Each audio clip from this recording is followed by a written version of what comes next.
Huh? Hello?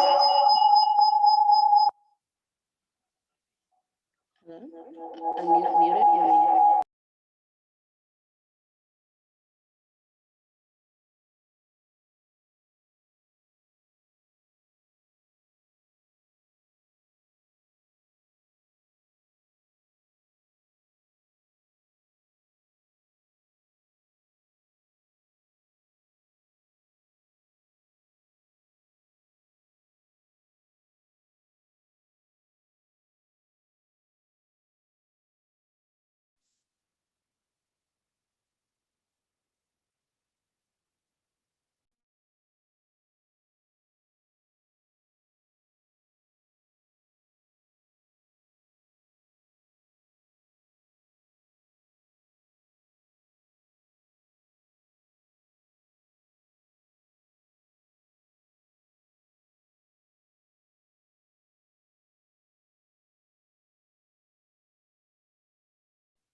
Good evening, and I do apologize. Let me apologize, but I had a little bit of a plumbing issue, and the plumber came at 5:30, 5:40. So I could either meet with y'all at 5:30 or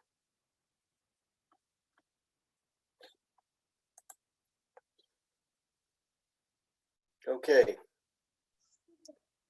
Carla, Martine.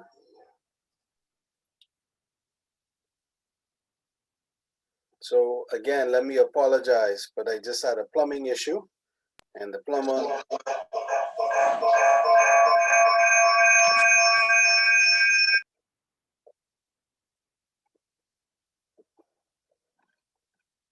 And now I got some kind of beeping somewhere in my house that I gotta try to figure out later. Anyway, so the gang's here.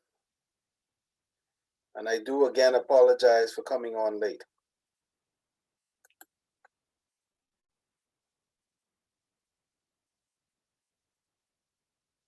Hi, Miss Knowles, you all set? Miss Ferguson? Miss Ferguson, you're on twice. Yeah, knock that off.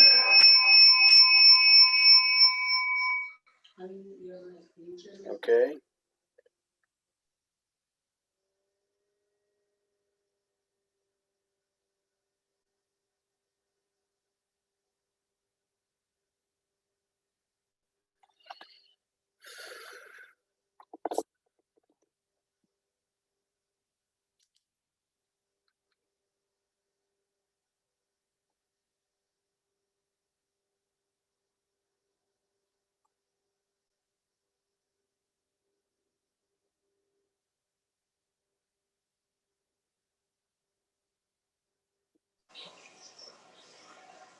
Mr. Farrington, what's your name? No. Mr. Fountain. Yep. I was thinking maybe you probably would, I don't know, just an idea, you probably can form a WhatsApp group with us for this class. Like, remember I told you last week that was the wrong email you guys have for me, so thank goodness I knew someone in the class to call and ask the code. I emailed you earlier today from morning. I still haven't gotten a response from you. Maybe You if sent we me an email this morning. Yes, sir. Okay. I won't argue that I didn't get it.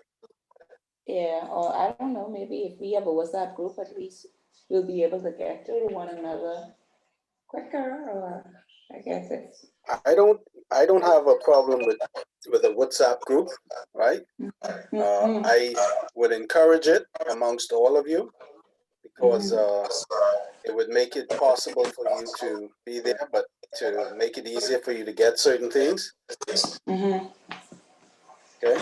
So if you have enough people, or if someone is willing to do it, please go ahead and do it. I guess we'll have to send our numbers in the chat then. Okay. I don't know how to set up a WhatsApp group, so Okay. I'm worst person to ask, right? Well, I But, guess you could put your number in and then The we'll. email, with the email that I've sent out, you have everybody's email because I send it out as a group. Yeah. Oh, I got that very first email, and I was. I mean, I think so. Yeah. Okay. Let me just do this while we're doing this. Let me just give me a moment and let me just check your email address, Martine. Mm.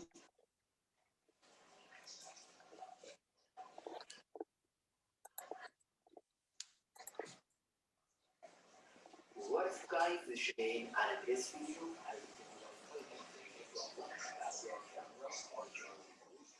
Okay, I have your email group, your email address as Martine, Martine, Ferguson29 @gmail.com.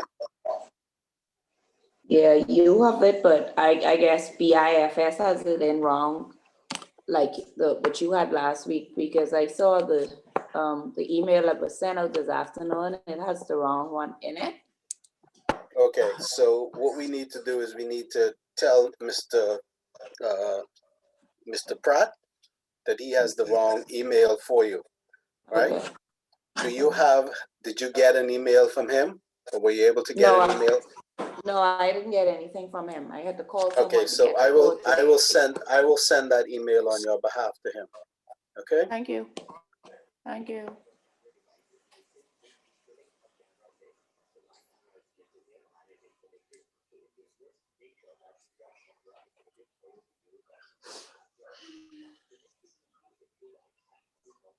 Okay. Anybody else got any other issues like that?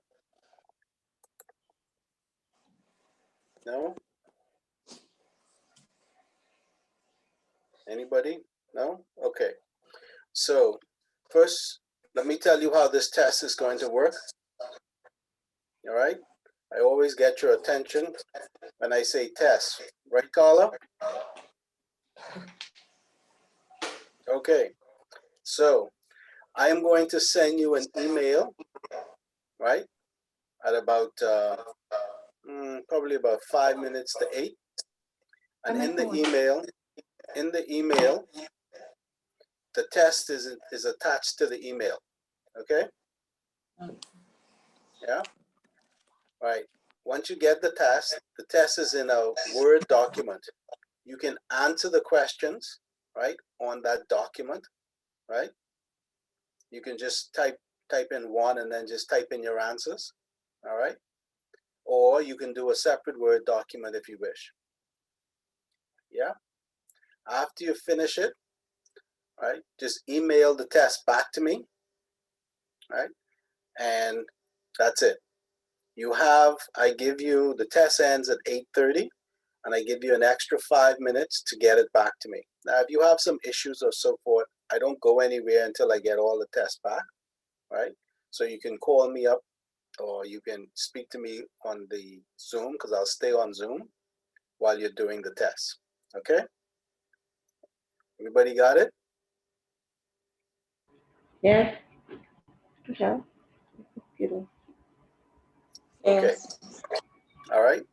Now, if you don't get the test back to me by 8:35, I'm going to consider that you didn't do the test, right? Because it's half hour. I'm going to give it to you a couple of minutes early, right? It'll come as a Word document, and all you need to do is just go and do it, right? And then just return it back to me, okay? Yeah? Okay. Everybody good so far? Yes. Okay. How long is the test, Mr. Fontaine? It's just half an hour. Very short, unless you would like it to be a little bit longer. Oh, no. Okay. All right. So today we're going to be talking about chapter 4, which is monetary policy. Okay. And this is part 2 in your text, and it's the Fed and monetary policy. All right. Right now, let's see. Oh, Miss Outen, you look like you could use something to do. Let me know when it is 10 minutes to 8, please. Okay? Just tell me it's 10 minutes to 8 so I can get your test out to y'all and you can go from there. You meant me, right, Mr. Fountain? Me? You're the only Outen here, Miss Outen. Okay, so I'll set my alarm right now. Great. All right. So again, any questions? Anybody not sure? So the test is gonna be on chapter 1? That's it. Okay. Right? 7 and 9 weekend is. We didn't do 2 and 3.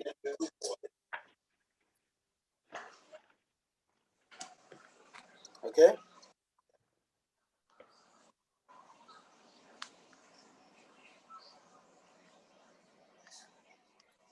Who are we missing? We're Mr. missing Fountain, somebody.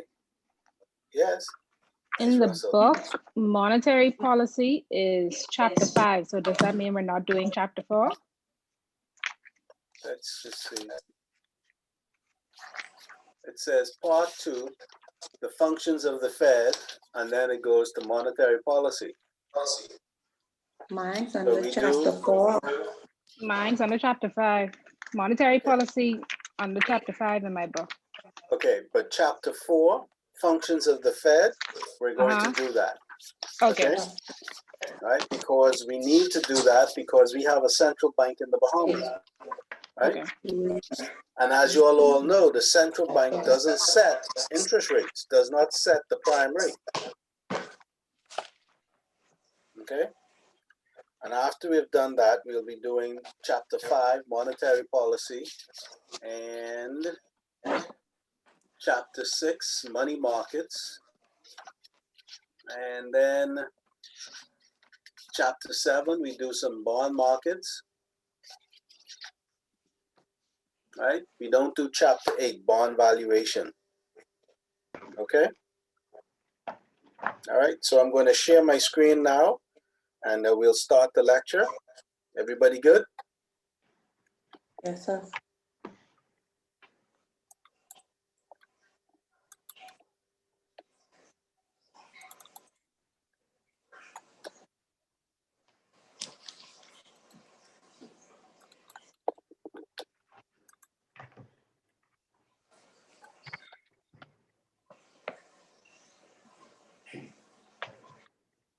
Okay, so here's my little quote. If you owe the bank $100, that's your problem. If you owe the bank 100 million, that's the bank's problem. So I have a question for you all. Why is it that the bank has a problem if I owe them $100 million? Because then they'll have issues, I guess, with lending money at their, they wouldn't have, that would deplete their lending supply. And that's you, Mia, said that? Fernando, Miss Fernanda, okay, I'm sorry, your picture wasn't on the screen. You're kind of right, but not 100%, okay? If I owe the bank $100, they'll chase me down and get it. But $100 million is a big, big loan. And if a loan goes bad, it has a negative impact on the bank. Yeah? And if it has a negative impact on the bank, it can be quite negative. Just think of the Bank of the Bahamas before it was assisted by the Bahamas government, right? The Bahamas government effectively recapitalized the bank with almost $300 million, right? I think it was more than $300 million actually, okay? So a bank has problems if it lends a lot of money to one person, yeah? Can you imagine, Carla, that the Commonwealth Bank was to lend, I don't know, Kelly's or Atlantis $100 million? That's a huge amount of money for one bank to lend. Yeah. Right. And if that went bad, that would have a really, really negative impact on the bank. Okay. because banks need to try and spread their risks. They can't have it all concentrated on one borrower, okay? The easiest way to think of that is to think of it like this. If you're in business and you buy everything, all of your supplies from one supplier, you know, you're in a, I don't know, you have a small shop and you buy everything for Asa H from Asa H. Pritchard, right? You got a problem. Brianna, come here. Okay. So let's continue on. Okay. So first of all, let's make sure we understand what the Fed is all about. Okay. Now we call it's called the Federal Reserve System, right? We call it the Fed, and it's the central bank of the United States. All right. Now you in your various courses will hear the topic of the Fed will come up, right? Because the United States has the largest economy in the world, because the United States has the most exchangeable currency, the U.S. dollar, right? And because the U.S. dollar is considered the world's currency, right? Because of all of that, the Federal Reserve and what they do has a big impact on not just the United States economy, but on the worldwide economy, the global economy. Yeah. Okay. Now, let me put this in perspective for you. Before the Great Recession, when we had all of those companies in the housing bubble in the United States burst and started the recession, it happened in the United States, but it wasn't contained in the United States. It affected the Bahamas, it affected Switzerland, it affected, Germany, it affected the UK. All of those countries, right, were negatively affected by the housing bubble bursting in the United States. Okay, and one of the reasons was because they hold so much U.S. dollars as a reserve currency, and the U.S. dollar was starting to lose its value. Okay, and on top of that, their banks hold a lot of U.S. dollar securities, and those securities were losing their value. Okay, so the Federal Reserve, right, has a big impact on the United States, of course, but it also has an impact on the global economy. Now, I gotta ask you all, somebody's mic is on. Can you just check to see that your mic is off, because there's that feedback, and I don't think it's me. So if your mic is on, please mute your mic. Okay. All right. Thank you. Now, the Federal Reserve is responsible for conducting national monetary policy. Now, what is it that the Federal Reserve does? When we say they're responsible for conducting national monetary policy, we're talking about the entire United States of America, not Florida, not California, right? Not New York, the entire country, okay? And the entire country is huge, right? And their primary objective is to achieve full employment and price stability. So what they're looking for is for the economy to have low or zero inflation. Okay, that is their primary number one policy objective. Right, get to full employment and price stability. Now, full employment, very hard to do, but it has occurred in some instances in the United States, but it's very hard to do. Zero inflation, almost impossible. Okay. However, you can keep inflation down, and you want to keep it down below 1%, down below 0.5% if you can get it there, because a 5% inflation rate will have a tremendous negative impact on, right, the banking system. Now, let me try to give you an example of what I mean. Okay. If you had a 50% inflation rate in the Bahamas, right, and you had $100,000 in savings in your account, and the inflation rate went to 50%, right? What would happen to the value of your $100,000? Anybody?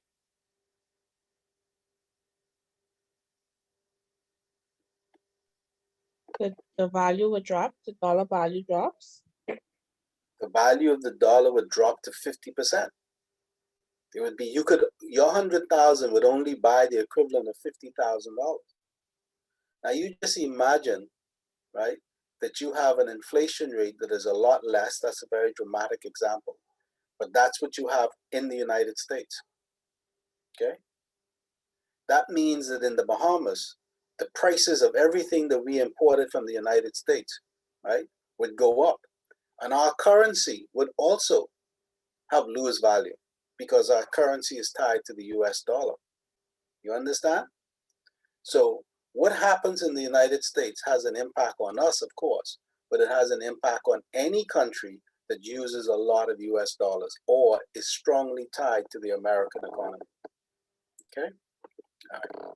So how does the Fed attempt to do the things that it's set out as its objective? Okay? How does it keep the price stability, and how does it go about trying to get to zero inflation? Sorry, to zero unemployment. Okay? Yeah? Now, this is economics. You may have seen it already before. Okay? Yeah, this is economics. Okay? So what the Fed is trying to do, right, is set monetary policy, and monetary policy affects all interest rates in an economy. Okay? Interest rates affect the cost and level of borrowing, and of course the overall demand in the economy. Okay? And aggregate demand affects the price level of goods and services. Right? If you have a lot of demand for plywood after a hurricane, the price usually goes up. If you have low demand, right, because there's very little construction going on, the price stays the same or it actually goes down. It doesn't happen in the Bahamas, but it'll happen in the States. Okay? So the Fed indirectly influences, I spelled that wrong, the price level and hence the rate of inflation in the United States. Now we're going to stop here for a minute, okay? And we're going to just go back. That's how they want to do it, right? But the Fed is the Federal Reserve System, okay? And it's the central bank for the US. But there are 50 states in the US. So the Fed is organized in a manner to cover all of those states, all right? Who is responsible for the Fed? Who is the person or the individual responsible for the Federal Reserve? Okay? That person is usually the chairman of the Federal Reserve Bank of New York. Okay? And that person is appointed by the government of the United States. Okay? Yeah? So the Fed is cut up into these district banks, and there are 12 of them. And the person who is the chairman of the New York Fed is generally considered to be the leader of the Fed. Now, in your text, right, in chapter 4, it shows you a map of the United States, and it shows the location of the Federal Reserve district banks. Okay? All right. Now, the reason why they use these district banks is because basically the Federal Reserve, the United States is big, right? They have different time zones, right? And so they have to have control over the monetary policy for the entire country. And this is a way of being able to do it.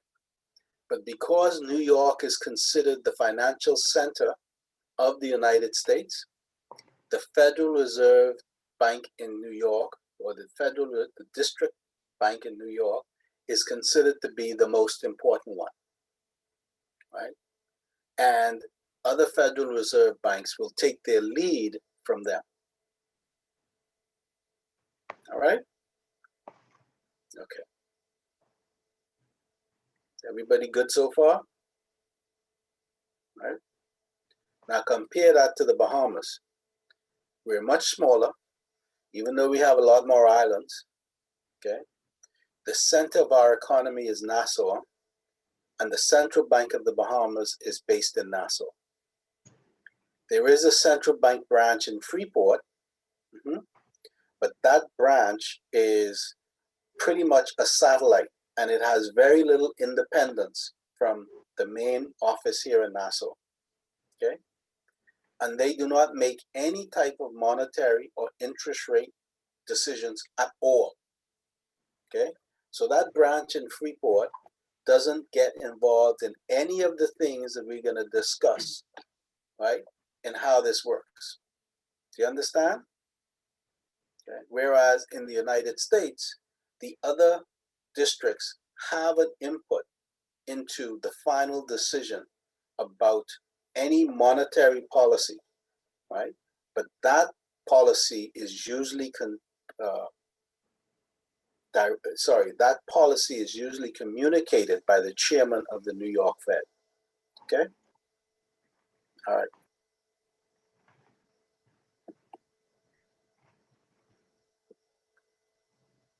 Okay. Now, the Fed is involved along with other financial agencies in the United States in regulating commercial banks. Again, you have these 12 Federal Reserve district banks, and they are responsible for the banks that are in their district in regulating them.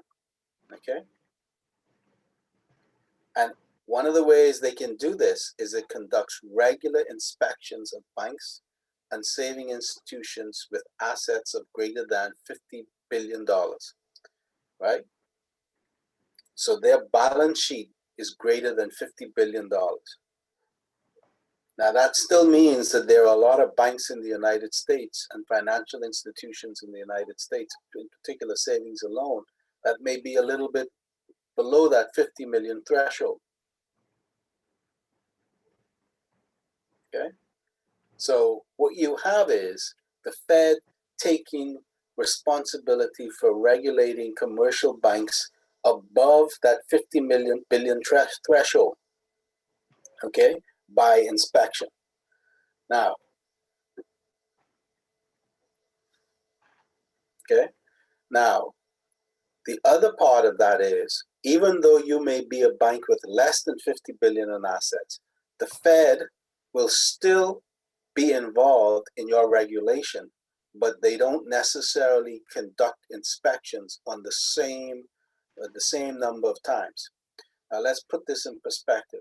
Here in the Bahamas, the central bank generally, right, does an inspection of all commercial banks every 2 years. Okay, it's staggered, but within a 2 year to 2.5 year period, every commercial bank in this country is inspected by the Fed.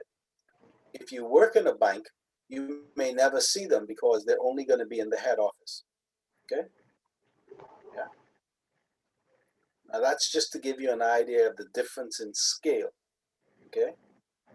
Yeah. Okay. The Fed is also the primary regulator of the banking system in the United States. Okay. Now we said commercial banks. Okay. They're involved with regulating commercial banks, but they're also involved with regulating the banking system. Who participates in it? The Fed funds, right? The wire transfer, all of that comes under the Fed. The printing of money, yeah, all of that. The gold reserves, all of that comes in there, right? Getting a license to operate as a bank in the United States, that's the Federal Reserve, right? Here in the Bahamas, the central bank is exactly the same thing. It is the primary regulator of the banking system in the Bahamas, okay? And they refer to the banks as licensees because you cannot operate in the Bahamas as a bank, right, without a license from the Central Bank of the Bahamas. That's enshrined in legislative law.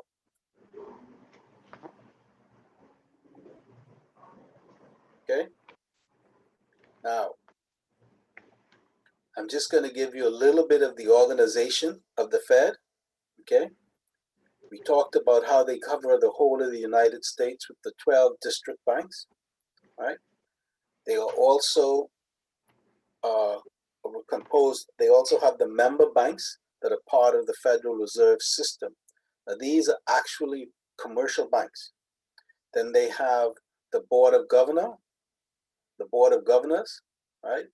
The Federal Open Market Committee, and the advisory committees. Now, the Board of Governors of the Federal Reserve, right, are the people who are responsible ultimately for the Federal Reserve's actions. But most of their time is spent in looking at what we would call today compliance. The Federal Open Market Committee, these are the people who are responsible for implementing a lot of the monetary policy that is set by the Fed. It's the Fed Open Market Committee that purchases as well as sells federal securities, okay, such as US Treasury bills, Treasury notes, and Treasury bonds, okay? And then they have the advisory committees. Now, all of these are just components of the Fed, okay? They're components, right? Most of the time, as Bahamians, when we think of the Fed, we think of them like our central bank, right? And they are just responsible for the banking system, regulation and oversight of the banking system. But they do a lot more than that, okay? Okay. Now, the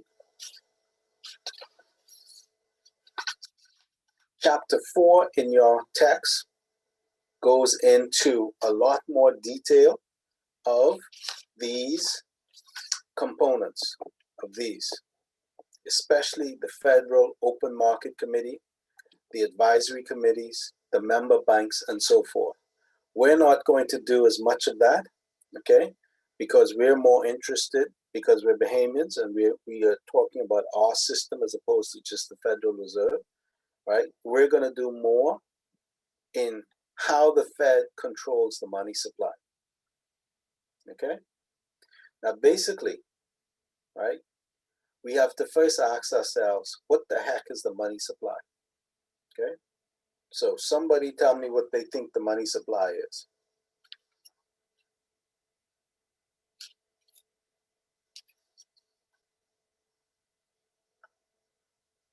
Anybody? Excuse me. The money supply, I can take a guess. Great. The money supply is the amount of funds in circulation throughout the population. That's pretty close. Yeah. We can have a very, it's all basically all the money in the economy. All right. That's the biggest definition of it. You understand? So it's not just the notes and coins in circulation. It's the stuff, it's in your deposits, your savings deposits, your checking account deposits, the money that's held with the central bank of the Bahamas, and so on and so forth. Okay. But for the moment, let's just say it's all the money in the economy. All right. Yeah. Now, monetary policy, right, is about controlling the money supply in an economy. Okay. That's macroeconomics we're going to be talking about, right? This is not a macroeconomics course. We're not going to be sitting here doing great details about that. But if you remember, right, that monetary policy is all about controlling the monetary money supply in an economy, you have a reasonable definition of monetary policy. Okay? Yeah? Now, when you start to talk about monetary policy, you then have to talk about the things that impact the money supply. Okay?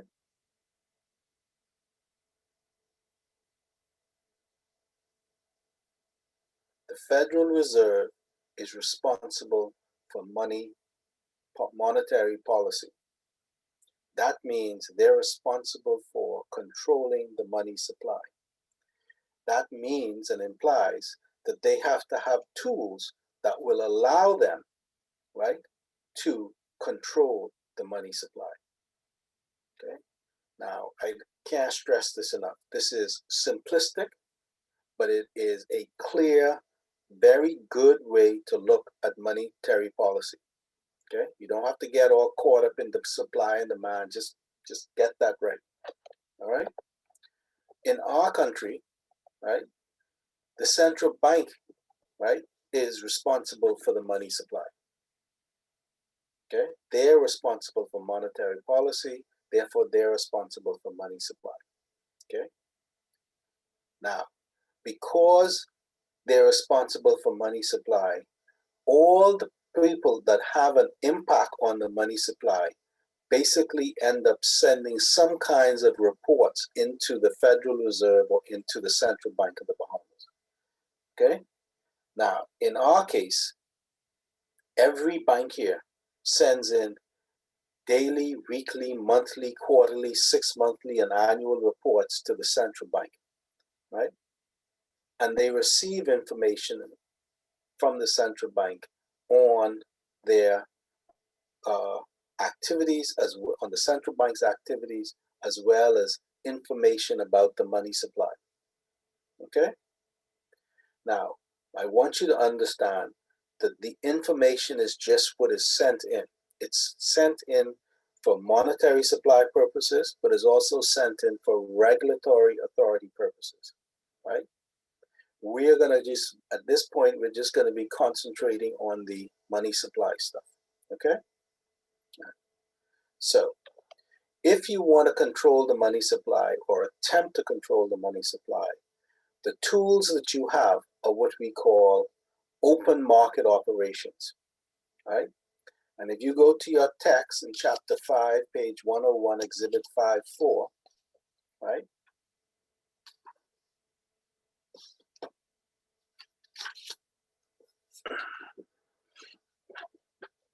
Sitting like that is not good for my back.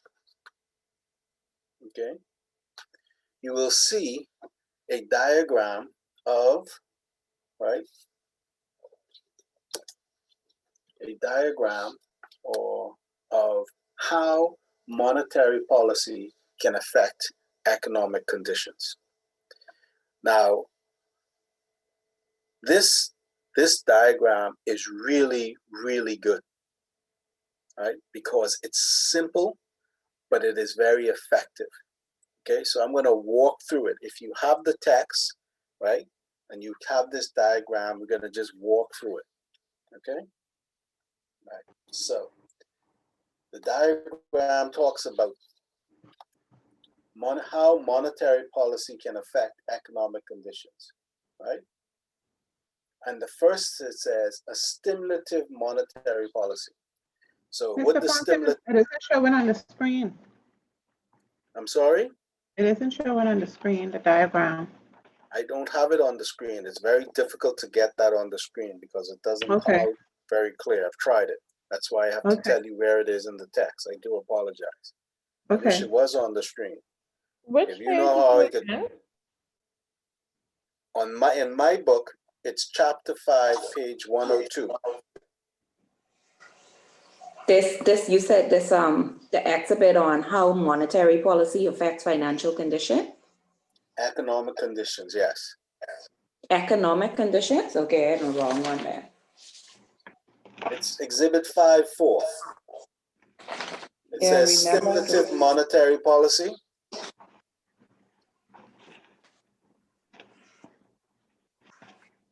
Exit 5.4 is a different.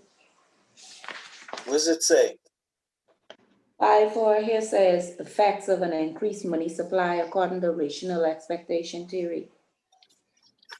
In the book, I think it's 5.6, page 112.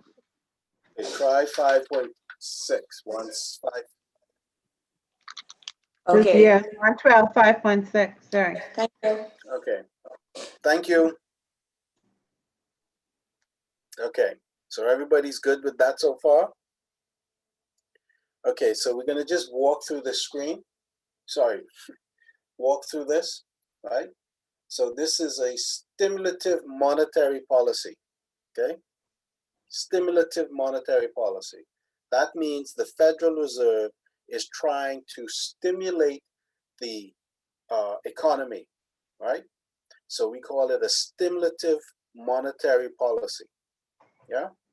So what they're trying to do is, they say, right, they want to inject dollars into the economy. So you see the dollar sign next to the arrow? Mm-hmm. Okay, so that's where they inject dollars into the economy. To do that, what do they have to do? They can't just throw money in, because if they did that, it'll create inflation. They can't just print money. So what they do is they buy treasury securities. Okay, so it's really simple. If I'm the Federal Reserve and Carla is the economy, right, or a big bank in the U.S. economy, and I want to put cash into the economy, I will buy the treasury bills that Carla is holding from her. In simplistic terms, what she will do is she will give me a piece of paper that says treasury bill on it, and I will give her cash. Okay? And this is cash that I've made, I've printed. You understand? That's what those first two arrows mean. Okay? Yeah? Mm-hmm. Now, they say it's going to investors, because in the economy, it's not just banks that hold treasury bills or treasury securities, it's also investors. In the Bahamas, right, any of us can walk into the central bank and buy government registered stock, treasury bills, right? Periodically in the newspaper, you will see where the government is advertising for the sale of government registered stock. Now, most of the time, it's for long term. It's for 20 years, 15 years, like that, okay? But they could also have it for 90 days, 180 days, right? Or for 5 years, okay? But generally speaking, the ones we see in the press are for much longer terms, 15 out to 25 years, sometimes even as short as 10, okay? But that's a treasury operation that the Central Bank of the Bahamas is conducting. If they are selling treasury bills or government registered stock, we pay them in Bahamian dollars. And they give us a piece of paper, which is basically an IOU. Yeah? So where that box says investors, that's you, me, that's Commonwealth Bank, Bank of the Bahamas, right? That's pension funds. Yeah? That's anybody who wants to buy those treasury bills. Okay? In the United States, it's all of those plus another bunch of people, as well as non or foreigners. Foreign entities and foreign individuals also can buy US treasury bills. So the government of China holds a lot, I mean, billions of dollars worth of US dollar treasury bills. Okay? Yeah? In this example, they have bought the treasury securities and they've put money into the economy through the investors. The investor then turns around, or the investors then turns around, right, and uses those funds for his investments, and he puts it into circulation. Now, the next box is the bank funds increase. So what effectively happens is I take my cash and I deposit it into the bank until I'm ready to go and do something else. Okay? Again, I'm being very simplistic. I don't actually have the cash. The money's going all through the system and it's gone into the bank directly. Right? That increases the amount of funds in the banking system. Right? The next box, when I increase, right, the amount of funds in the banking system, it has the impact of of interest rates declining, right? Remember, interest rates is the price for money. If I want to buy money, I pay the interest rates. Whatever the interest rate is, I have to pay it. Okay? So the more supply in the market, the lower the interest rate is going to be. Right? When you lower the interest rates, more people will spend because the credit card rate goes down, your bank loan, your car loan, right? All of these things go down, right? Next, we start spending more money, okay, which increases the demand for goods and services, okay? And this results in an increase in economic growth, okay? Now, each individual box in there is quite complicated, right, in economic terms. But we're not interested in that. I just need y'all to understand that if I want to stimulate the Bahamian economy or stimulate the US economy, I could use monetary policy, which is controlling the money supply, right? And one of the tools that I can use to do that is open market operations, because using open market operations, I can buy or sell government treasury securities, right? Now, in the first part of that exhibit, right, we talked about the stimulative monetary policy. The second half is the opposite. This is a restrictive monetary policy, okay? And in a restrictive monetary policy, we're doing exactly the opposite. Instead of buying treasury bills or treasury securities, the Federal Reserve issues treasury securities.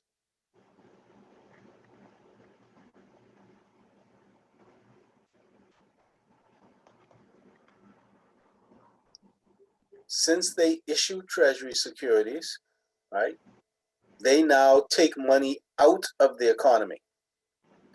And the process that we described before is now reversed. The investor has less money, okay? The bank funds decrease, right? Interest rates increase. Aggregate spending decreases, and the economy contracts.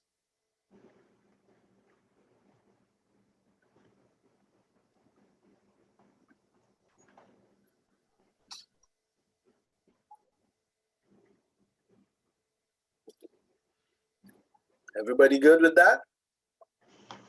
Now, that's monetary policy. That's it. It's that simple and that complicated. Okay. Now, we can do that through open market operations. Another way that we can impact the money supply and cause it to be a stimulative monetary policy or this restrictive monetary policy is adjusting the reserve requirement ratio. That's just another tool, okay? Another way we can do it is by adjusting the discount rate. In the United States. Yes, go ahead. So you said the stimulative monetary policy and the restrictive is done through an open market policy? You can do it through open market operations. Oh. Okay. This slide that's on the screen, okay, these are the tools that the Fed can use to affect or control the money supply. One of them is called open market operations, right? Okay. An open market operations means that the Federal Reserve steps into the into the financial markets and buys or sells treasury securities. Okay. The impact on that is to that chain of events that we just described. Another way to impact the money supply or control the money supply is by adjusting the reserve requirement ratio. Another way is adjusting the discount rate, which is the rate that the Fed lends money to other banks. Okay. It can also, right, act as the lender of last resort to commercial banks, right? And the final way they can try to control the money supply is through what we call moral suasion, where they try to talk to, right, on a regular basis, all the heads of the large banks, or the largest banks in the US, to get them to see the importance of doing things a particular way. Okay? Now, everybody understand how what I'm saying here? These are just tools that the Federal Reserve has to control the money supply. Okay? And the objective of monetary policy is, right, to produce price stability and full employment. Right? And for the Fed to control the money supply, right, what it's trying to do is increase the amount of money in the economy or decrease the amount of money in the economy.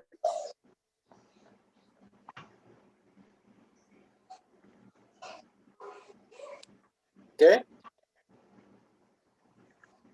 Now, don't be bashful. Ask if you're not sure or you need some more clarification.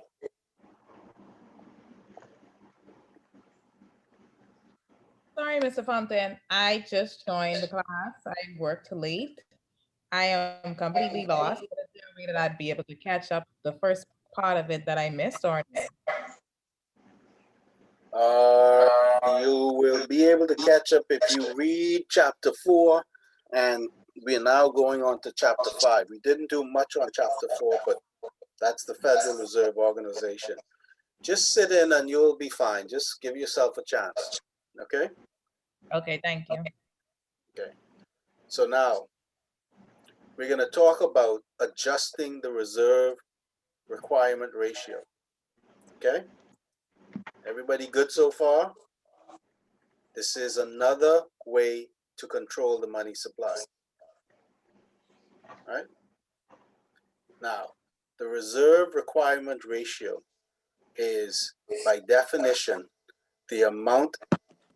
You guys, somebody's mic is on, so we're getting all this feedback. You got to turn your mics, mute your mics. Okay?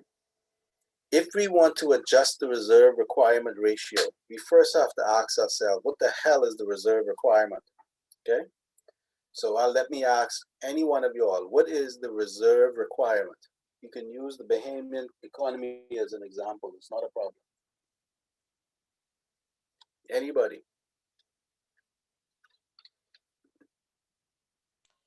That is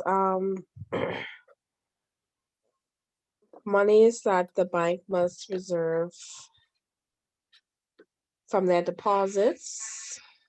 I think it's like 10% mandated by central bank to have on reserve. Yeah. Absolutely I got a brain correct. freeze. That's correct. Okay.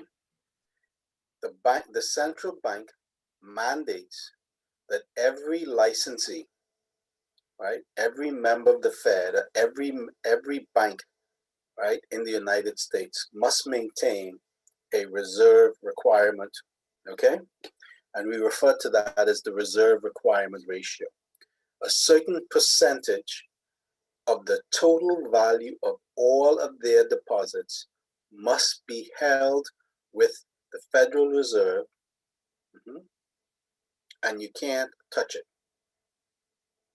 Okay, so if you get in $100 in deposits and the reserve requirement is 10%, you have to put 10% of that money with the Fed.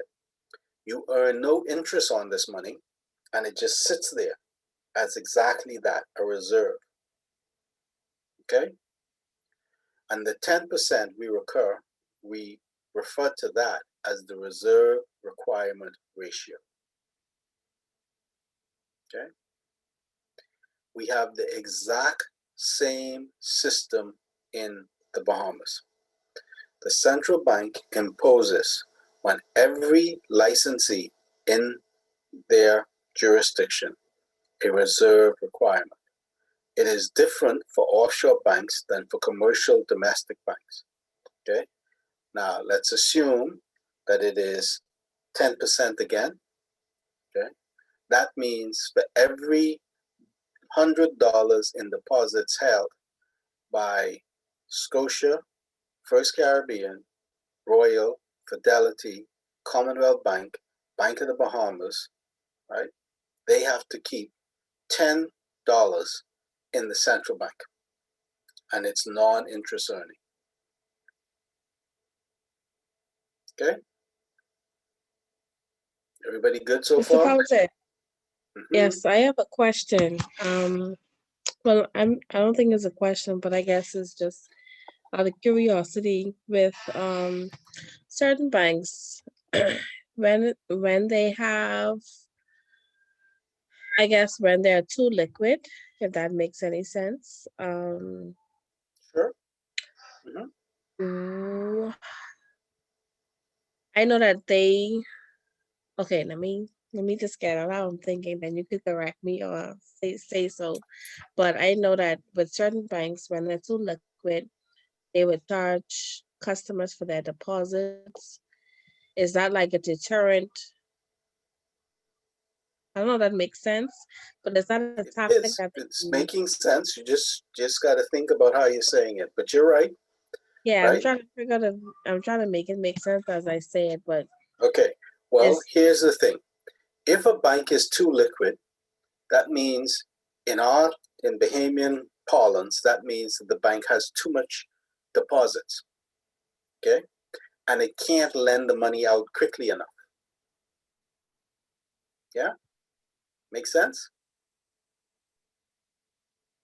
Ms. Houghton, it does does. that Sorry, make go sense? ahead. Okay. So to try and stop or reduce the amount of deposits that are coming into the bank, if you were the chief executive officer of that bank, what would you do? You have lots of deposits, but you can't lend out money fast enough, right?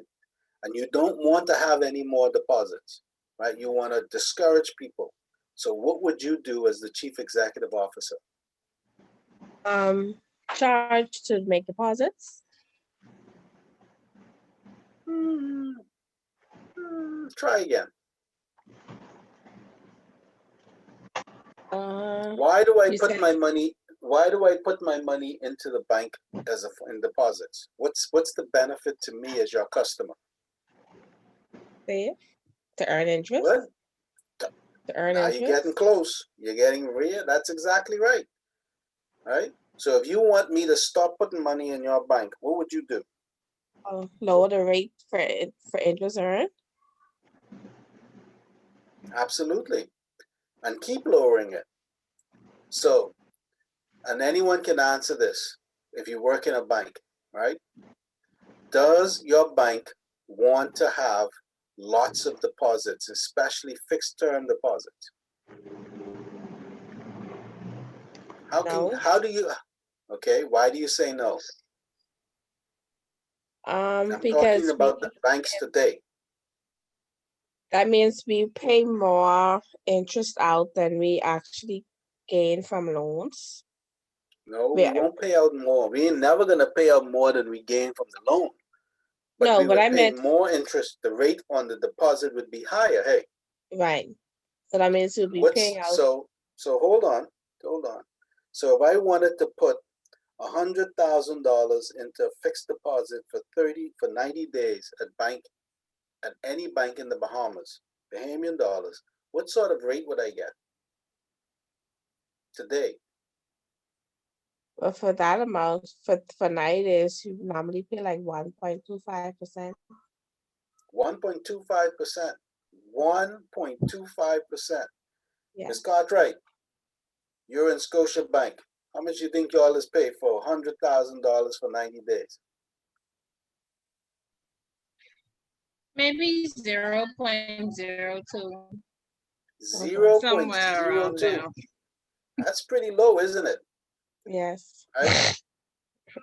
Carla, how much does Commonwealth Bank pay? I think it's around 1 point something also. I don't know the exact figure, but I know it's really low. Exactly. Yeah. It's less than 1% in Scotia, Royal, and First Caribbean. I can tell you that. So my point is, based on what you've just heard, Ms. Outen, as the CEO of the bank, do you think they want deposits, or do you think they're trying to discourage the deposits? Even with the low rate, Yeah, they trying to discourage persons from bringing in deposits. absolutely. And that is how the banks do it. Now, if you was to charge me to make a deposit, I can tell you go jump in the lake, because I can go to the bank to give me, even if it's a low rate of interest, I'll take that rather than paying you to hold my money. Okay? So it's unusual for a bank to charge to make deposits. But if they want to discourage people from coming and making deposits, what they try to do is lower the interest rate to the lowest they can get it. And in the United States, it is exceptionally low right now. Okay? Yeah? Okay.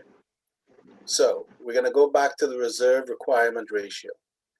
So we all know what the definition of the reserve requirement ratio is. That percentage of the total deposits in a bank that must be held with the central bank, right? In this case, the Fed or the Central Bank of the Bahamas. Now, if the central bank changes that ratio from, let's say, 5% to 10%, what does that mean in terms of the money supply? So what would happen is, if I increase the reserve requirement ratio from 5 to 10%, I will be taking money out of the bank. Okay? In very simplistic terms, I'm taking money out of the bank.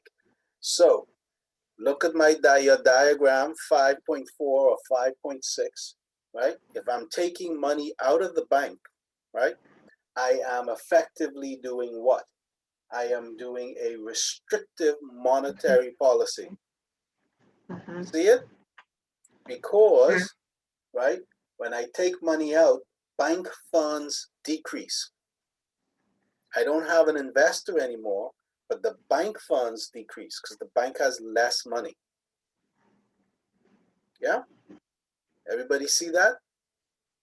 Okay? On every $100, they used to have to keep $5 with the central bank. So the central bank changes it to 10%.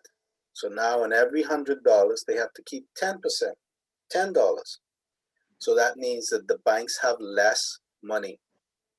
Okay? If they have less deposits, they have to make less loans. If they make less loans, right, interest rates will increase. Okay? Interest rates will increase. The aggregate spending in the economy decreases, and the economy contracts. Right? Yeah? The economy contracts.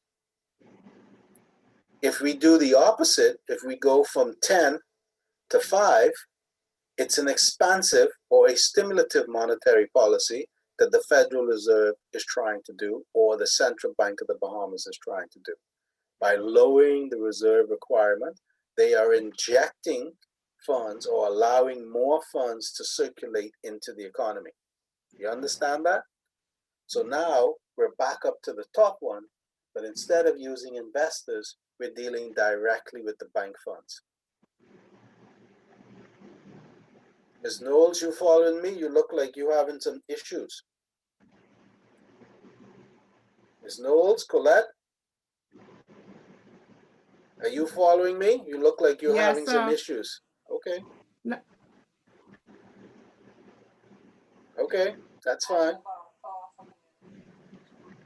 Okay, turn All your right. mic off again. Go ahead.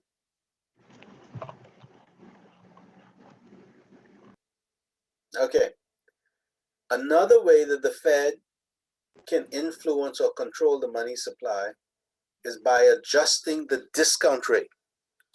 Now, make sure you understand this. This is important. Okay. The discount rate, by definition, and it can be called many things, the Fed loan rate, the bank rate, any number of things, but we're going to use the discount rate for the moment. Okay. Excuse me. The discount rate is the rate at which the Fed lends money to the member banks. Okay, not as a lend of last resort, but if you wanted to borrow money from the Federal Reserve. So, Miss Outen, as the CEO of your bank, why would you want to borrow some money from the Federal Reserve or from the Central Bank of the Bahamas?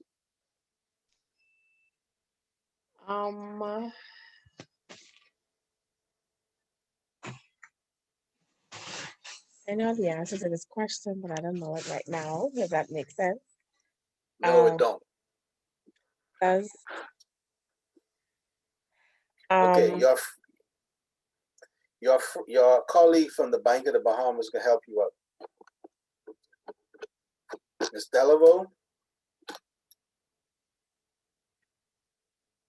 I don't think she's in this evening. Well, I thought that was her that came late, but I might have been wrong. Okay.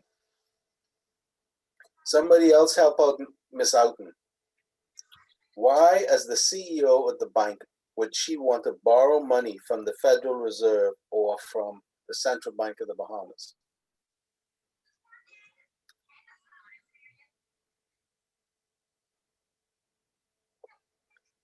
Come on, somebody must know the answer. I'll try.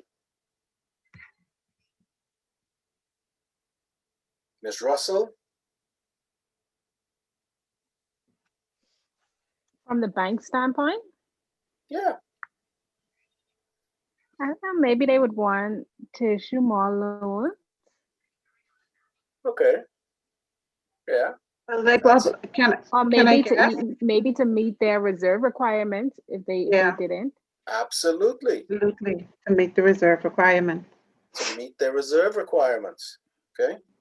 Because they might have had a lot of people borrow money, and some people might have taken a little bit more money out of their deposits than they were anticipating.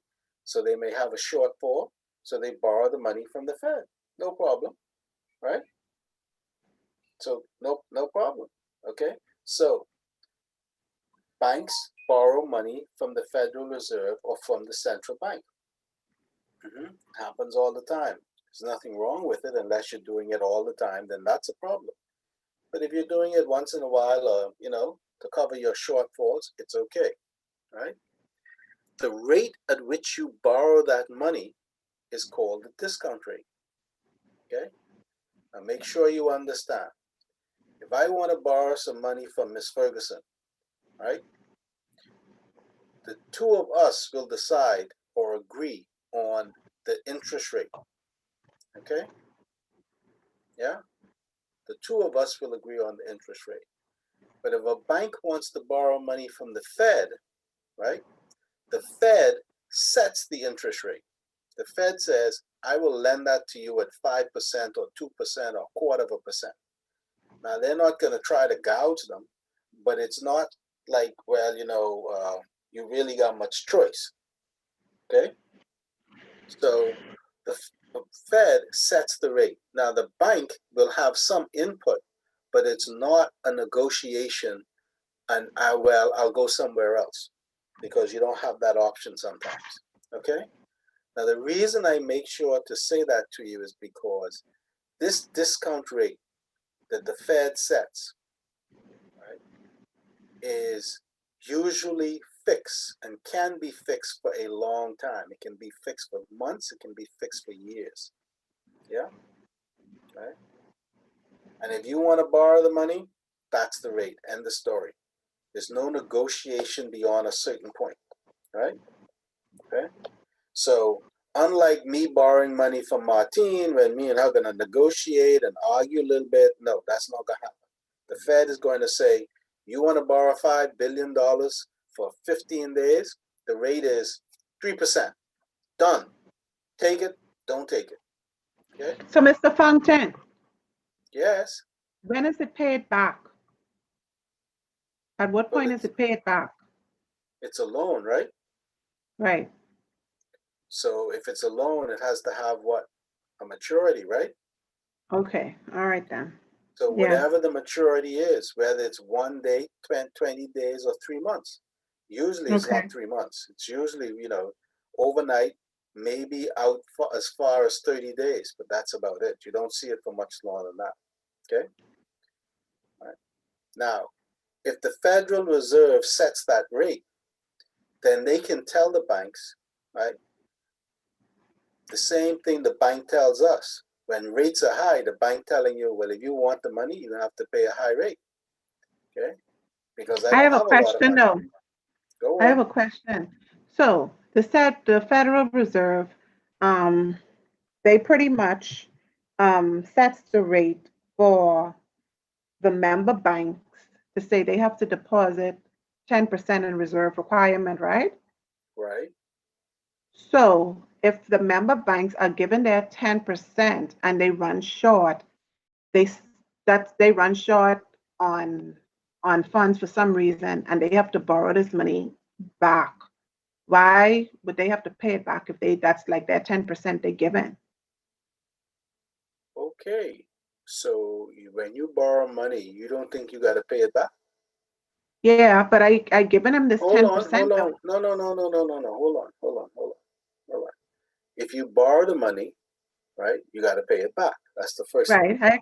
Yes. Okay. The reserve requirement is mandated by law. You have to put it there. If you don't Okay. put it there, you're in contravention and they can fine you. Okay? Okay. Same thing here in the Bahamas. You understand? So it isn't like, well, I borrowed it and I put it there and now I don't have to pay interest. Two completely Okay. separate and different transactions. Okay? Okay. All right. All right? But you can borrow money from the Federal Reserve to meet your reserve The requirements. requirement. You follow me? Okay. All right. Okay. So, because the Federal Reserve sets the discount rate, the rate that they will lend to a bank, a member bank, okay, they can effectively have some influence on how much monies the banks can lend out. Because if the Federal Reserve raises that to like 10%, no bank is going to want to borrow money from them, right? So the banks will turn around and try to be very, very prudent in lending money. And if anything, they'll want to try and cut back on the amount of loans that they're making, okay? Because they can't get the money from the central bank if there's a problem. You understand? Yeah. Okay? Always remember, banks are in the middle. They take your deposits, right? And they lend it out. They pay you interest on the deposit, right? And they receive interest on the money they lend out. So if they're short on their deposits, for whatever reason, okay, and they borrow the money from the central bank, they have to pay it back. But if the central bank charges them a higher rate of interest, it's going to affect their profits. So they don't want to do that. Okay? Mr. Fountain, Yes? sorry, you said the Fed also has an input on how much loans the bank lend out? No, they don't. No. But let me go back here, okay? Maybe I'm not saying it clearly enough, right? The Federal Reserve doesn't tell a bank, right, you can only make so much loans. There are what we call prudential norms, right? Prudential norms, prudent normal standards, or prudential norms. And what that means is the central banks say to their members, right, it would not be prudent for you to lend above a certain multiple of your capital and above a certain multiple of your deposit base. You understand? Martine, you there? Yes, sir. Understood. Thanks. Okay. So now, right, the Federal Reserve issues guidelines. It's not a hard and fast rule. So if you go a little under, when you report your information to the central bank or the Federal Reserve, right, they will say to you, hey, wait a minute, you're a little under. But you can make a correction, right, by borrowing that money if that's what you need to do, right, from the central bank. Okay. So all I'm trying to get you guys to see is the discount rate, the rate that is set between the central bank and the member banks when the member banks want to borrow, right, can be manipulated by the central bank, and that can have a stimulative or a restrictive monetary policy. And the way that works is, right, the lower the rate is, the more inclined the bank is to lend more money, because they can borrow money from the central bank at a very low rate. If that rate goes up, what is that noise? Somebody's got to turn their mic off. I'm sorry. Okay. All right. So if those rates go up, then the bank is inclined to lend less because they don't have that backstop of getting cheap money from the bank, from the Federal Reserve. Okay. And we call that adjusting the discount rate. The impact is the same as what you saw in figure 5.4, right? Either the money supply increases or the money supply decreases. If the money supply decreases, it's a restrictive policy. If the money supply increases, it's a stimulative policy. Okay? Yeah. The next tool that the bank has, the central bank or the Federal Reserve has, is to act as a lender of last resort. Now this one is this is desperate times for desperate measures. Things really going bad for your bank, right? The CEO finally has to get some more funds into the bank, so they go to the Federal Reserve and say, lend us this money to keep us afloat. If the central bank agrees to do that, right, it puts some serious restrictions on that bank as to how it can operate. And one of the things they're going to be doing is they're going to be telling them about how much loans they can make or to call in some of their loans and so on and so forth. Okay? Now, this is not usually used as a means of controlling the money supply. But, right, if you want to contract the money supply and you have banks coming to you to borrow as a lender of last resort, you can turn around and say to them, no, and they now are going to have to face that, right? And so they may go under, as what happened in the Great Recession, or prior to the Great Recession, right? And some of the banks in the United States went under. They went bankrupt, but they were bought by other institutions. Okay, that is what happens to Wachovia Bank. Yeah, they don't exist anymore. They were bought by Wells Fargo out of California, right? And that happened in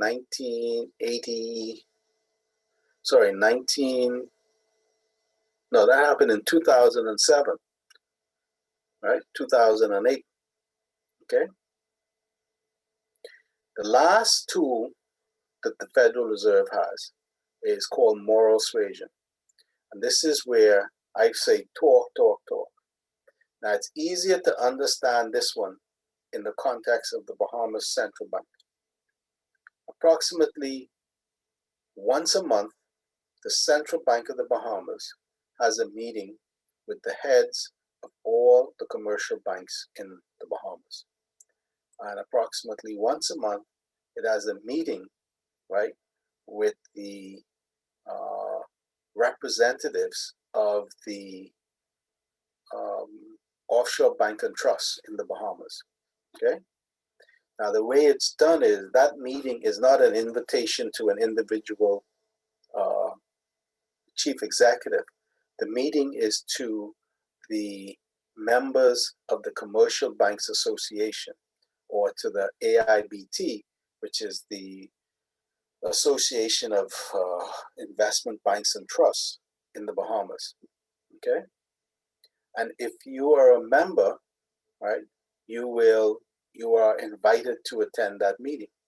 So in the Bahamas, there's only the commercial banks, and that's the 3 Canadian banks and the 3 Bahamian banks, including Fidelity. So you're looking at 6 people. And the governor of the central bank, Mr. John Rowe, will talk to them about things in the economy, okay, and so forth. Most of the time, it's relatively straightforward. It's usually a breakfast meeting, and it takes about maybe an hour at the most. If there's some problems, it may go long, but that's about it. That is an opportunity for the governor of the central bank to talk to the chief executives or the primary person at these banks about the economy, and also to say to them, listen, your rates are way too high. You need to bring your interest rates down because of this problem or this issue and so forth.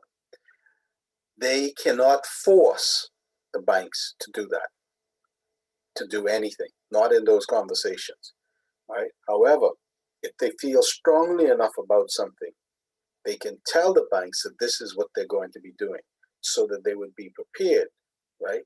Because they're going to use open market operations. They're going to adjust the reserve requirement ratio or change the discount rate. Okay?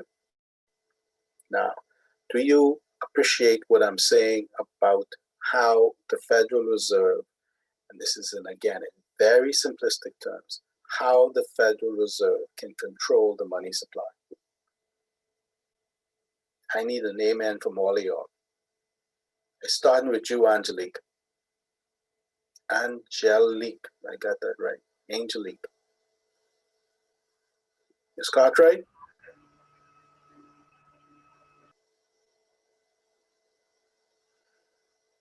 This is so difficult. Understood loud and clear. Okay, Ms. Houghton? Ms. Knowles? Ms. Fernanda? Mr. Fountain, did you just call my name? Yes, I did. I My asked you if you internet fall. my Yeah. internet is very unstable, so you coming in and out. Okay, I'm sorry to hear that. I can talk less, okay? Okay. All right. I'm going to ask the question again. Ladies, do you understand or have an appreciation of what I have been talking about controlling the money supply?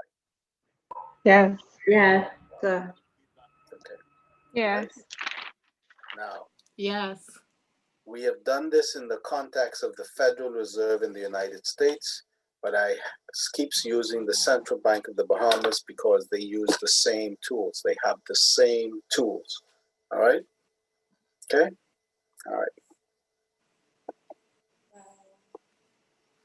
Now, we're going to talk specifically about the Bahamian,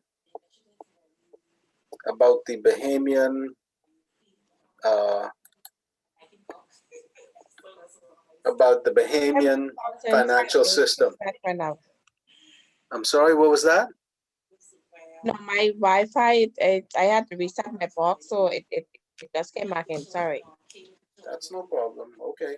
It's called Blame Cable Bahamas. Blame the government. I have PTC actually. PTC country, remember? Okay, well, blame them too then. All right? All right. Now, we're going to talk specifically about the financial system of the Bahamian economy. Okay? All right? So, all right, it's very simple. The reason it's simple is because our economy is really, really very, very small. Okay? And in the financial system, What would you like to gain from the experience?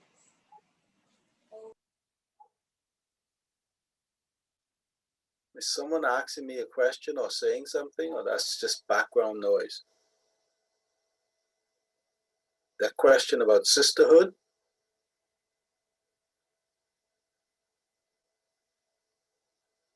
Anybody there? You guys still there? Yes, we're still here. Yeah, we're here. Great. Okay. So why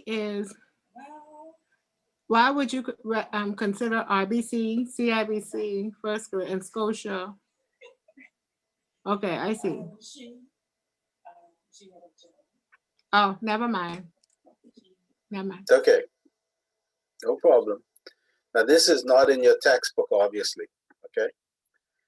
So we have the first part of our financial system is category A, the commercial banks. And the dominant financial institutions are the three Canadian banks, right? Right. And then these are usually subsidiaries of the large international banks. Royal Bank is the largest bank in Canada, and it is a monstrously big bank. CIBC ain't even second. Scotiabank, I think, is second. And then CIBC may be third, and they're distant third, and so forth. Okay. And then we have a second tier of locally owned institutions, Bank of the Bahamas, Commonwealth Bank, Fidelity. Now, the reason I say second tier is these three banks are not even close in size to the Canadian banks, okay? The Canadian banks have probably controlled more than 65, probably close to 75% of the banking market in this country, yeah? Now, that doesn't mean that within the context of the Bahamas, Commonwealth Bank in particular is not a relatively large bank, right? But outside the Bahamas, Bank of the Bahamas, Commonwealth, and Fidelity is a drop in the bucket. It's not even a half a drop, okay? So in the Bahamian financial system, we have the commercial banks, okay? Then we have a loose category of savings and loans. Now these are usually people, this is like Finco, and they used to have one called Bar Finco. And these were savings and loans, and all they did was specialize in mortgages. Now, Finco still does that, but Finco is being merged, or appears to be merging more and more into Royal Bank of Canada. I don't even think Finco has its own branch network anymore. Does anybody know? Does Finco have its own branch network? I don't think so. No, they don't. Right? They used to at one point, but not anymore. Okay? Right? So now, remember I kept saying to y'all, remember, always ask the question, how do they get their money? What are their source of funds? How do they use their money, right? And what do they pay out their money for, okay?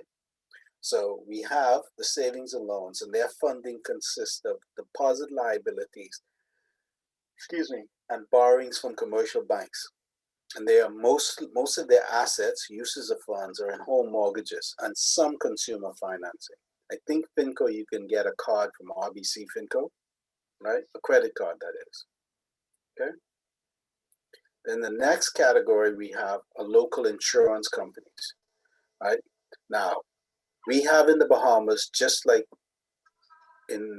we have in the Bahamas a similar situation as with the commercial banks. We have insurance companies here that are owned by foreign entities.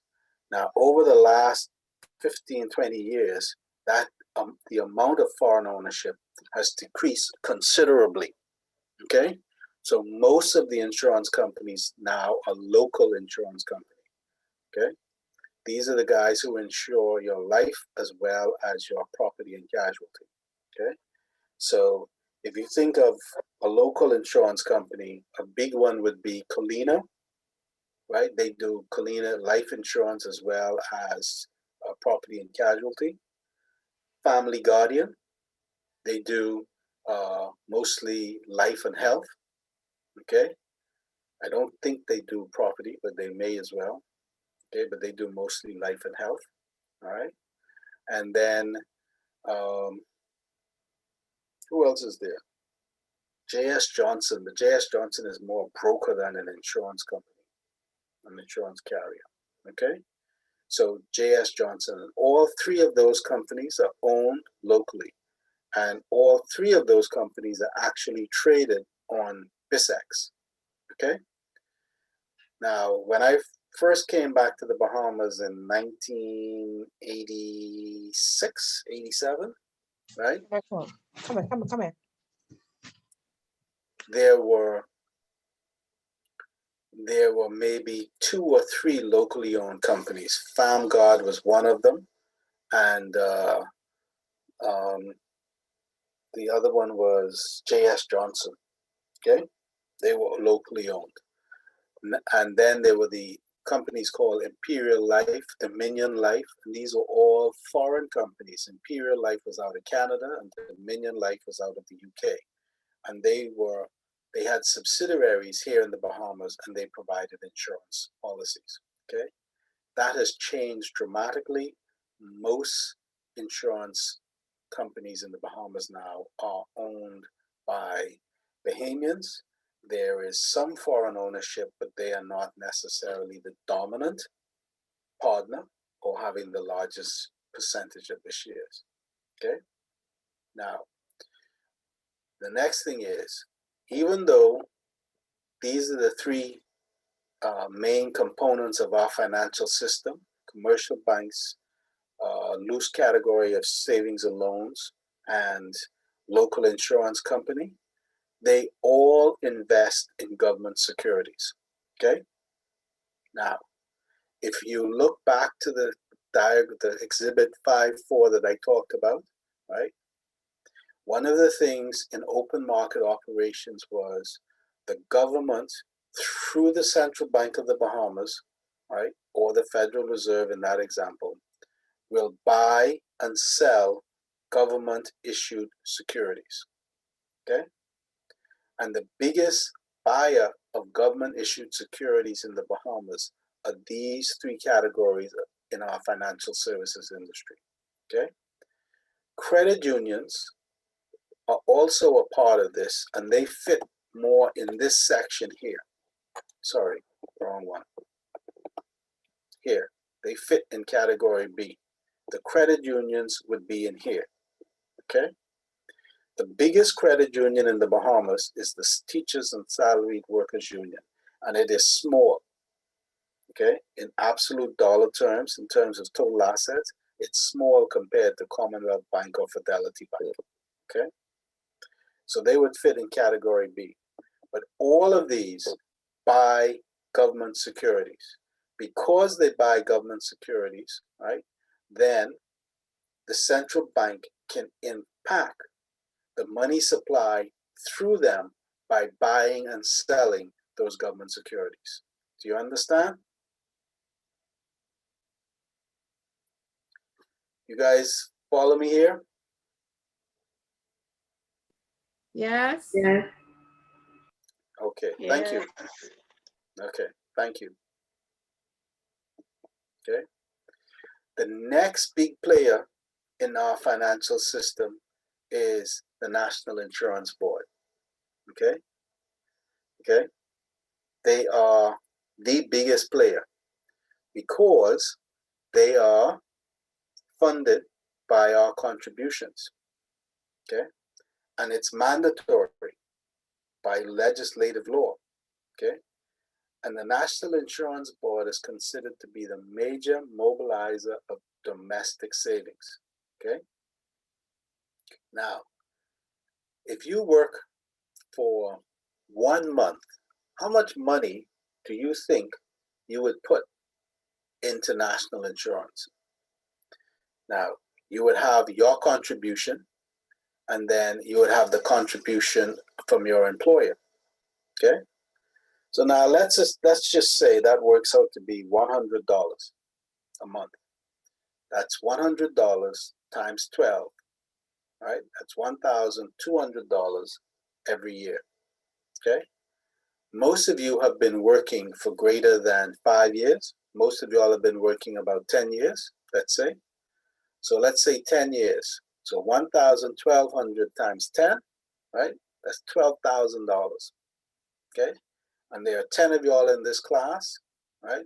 So that's $120,000 the national insurance has collected in 10 years from 10 people if they were paying $100 contributions between themselves and their employer per month. All right.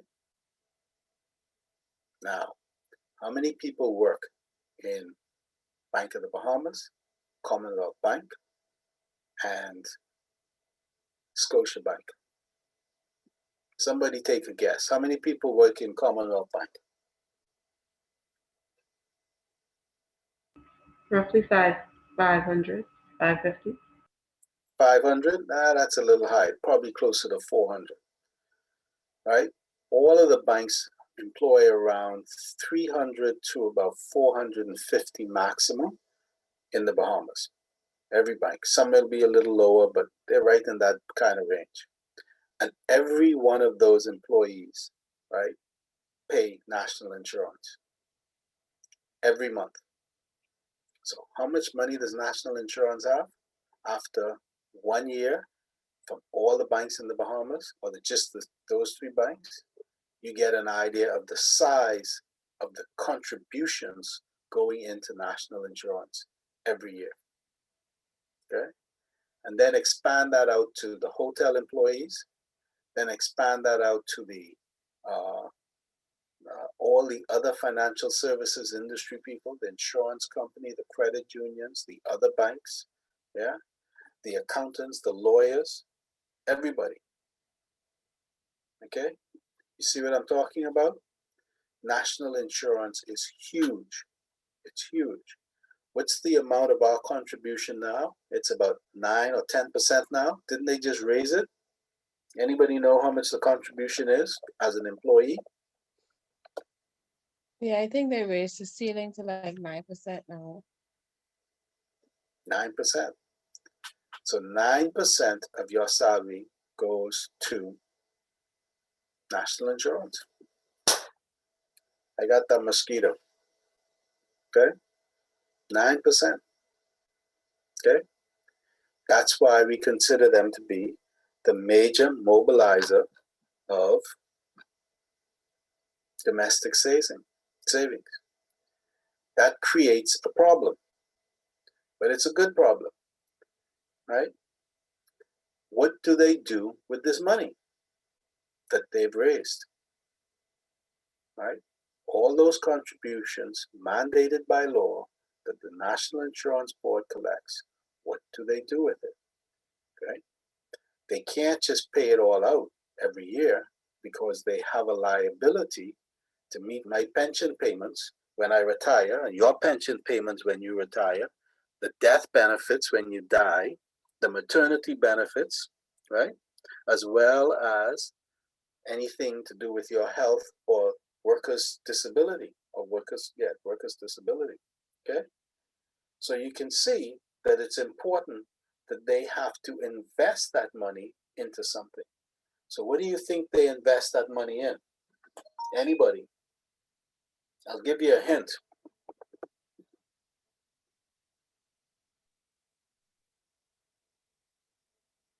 Insurance companies. Nice try. Look at the bottom. They invest in Government securities. and they also invest in what else? What do these guys need? What do commercial banks need? They need dominant finance. What do they need? They need Money. deposits. They need deposits, right? Yes. Who got the money? These guys. Okay? So they invest in fixed deposits in all the commercial banks as well as in government securities. Okay? So it is huge. They have a huge investment in government securities. Okay? They also invest in local securities and bank deposits. Right? So by its sheer size, they can have a huge impact on the monetary policy of what? The central bank. If they don't go along with what the central bank want to do, what can happen? back to figure 514, right? The central bank wants to stimulate the economy by increasing the money supply. So, right, it uses one of those tools, right? Let's take the open market tools, open market operation tools, right? And the NIB is holding, 500 million or $1 billion worth of their government securities, and they don't want to sell them. What is the central bank going to do? Well, the first question we have to ask ourselves is this: does the National Insurance Board have any formal relations with the Central Bank of the Bahamas? The answer is, take a guess. Somebody. Ms. Knowles, you know Yes. these things. They do? Yes, I think so. Okay. So, is the National Insurance Board regulated by the central bank? No. Because they're not a bank. They're not, and so they're not covered by the central bank legislation. Okay. So how can the central bank tell them what to do? All are government owned. Nice try. Nice try. But look at the bottom. No, national insurance is not controlled by the central bank. Okay. Right. But can assist with monetary policy by increasing or decreasing NIB deposits in the financial system. You understand? Okay. So that one here, this one, talk, moral suasion, that's what the central bank has to use when talking to national insurance. However, because they are both government-controlled entities, right, there is a predisposed position to try and work together, right, and sort out any issues that there may be. So even though they are not controlled by the central bank, NIB cooperates with the Central Bank of the Bahamas, right, when it comes to monetary policy, right? Because monetary policy is control of the money supply, either increase it or decrease it. Oh, Mr. Fountain, Yeah, what would happen in a case, let's just say the NIB were to disagree with the Central Bank, what could potentially be outcome of that? what could be I the mean, because potential they're outcome? not regulated, so they're not regulated, so that means there really isn't, I guess, any penalties for not Correct. complying. Hold on. Absolutely. In theory, right, they could tell the central bank go jump in the lake, and the central bank could run cry into the prime minister, right? And the prime minister could go talk to the people at National Insurance and tell them what they got to do, right? But it should never come to that, okay? Because remember, they are both controlled by the government, okay? And the only one of them that has any level of independence is really the central bank. The National Insurance Board does not have the same level of independence that the central bank does.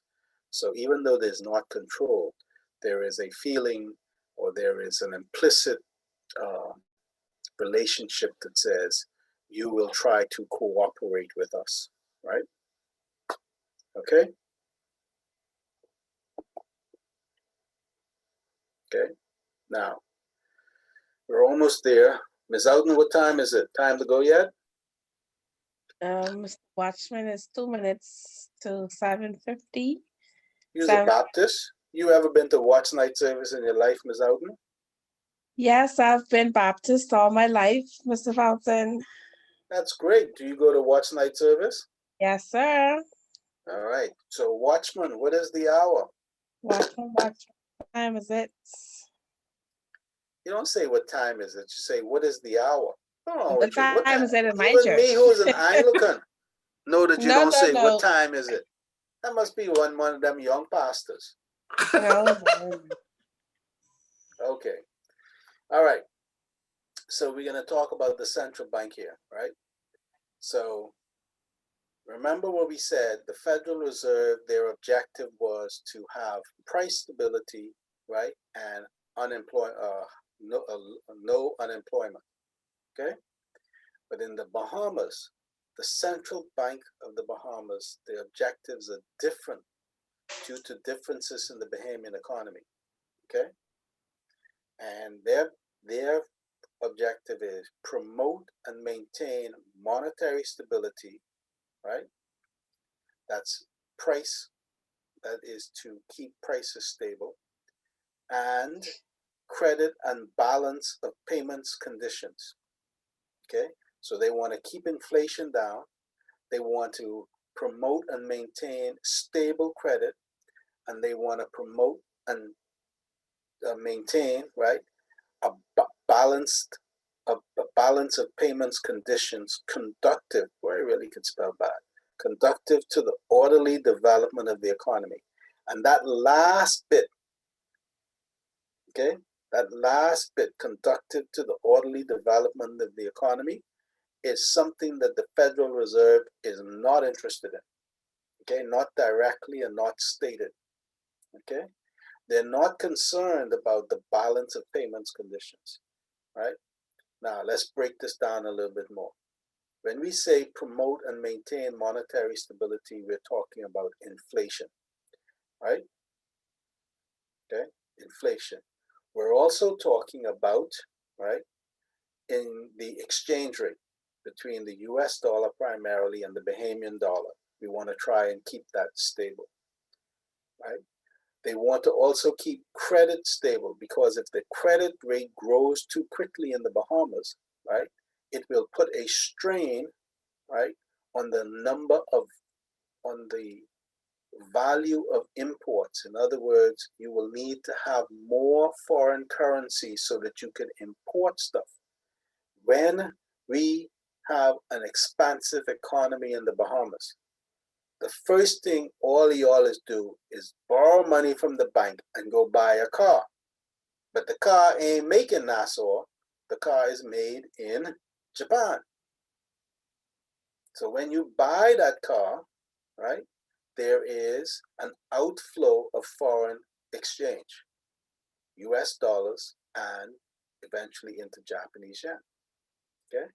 So the central bank is concerned about that credit growing too quickly such that it impacts the level of the foreign reserves, which has a huge impact on monetary stability, inflation, and the exchange rate, right?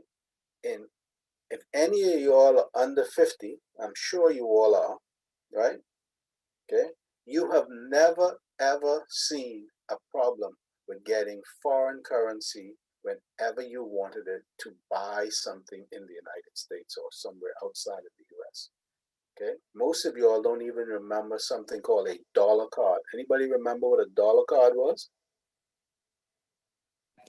Yes, it is the card that you got from Central Bank in order to send monies off to pay your credit cards or your to send money off or whatever. It will be saved for $1,000, and once that runs out, you have to go back and re-engage. It's almost like you have to top it up again.